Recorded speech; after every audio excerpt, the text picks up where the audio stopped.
Sudarlun Satuan Narkoba Polres Lok Sumawe menangkap 2 tersangka bandar dan pengedar narkoba jenis sabu di Medan.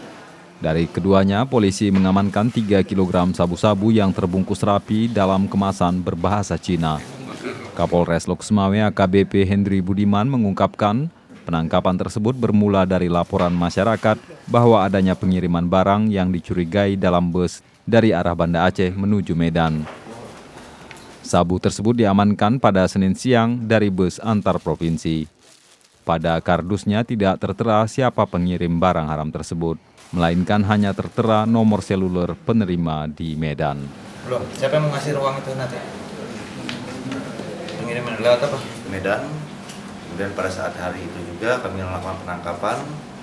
Kemudian pada saat itu ternyata yang menerima barang tersebut hanya sebagai kurir. Kemudian akan diserahkan kepada pihak lainnya. Dari Lok Sumawe, Zaki Mubarak, Serambion TV. Belum, siapa yang mengasih ruang itu nanti?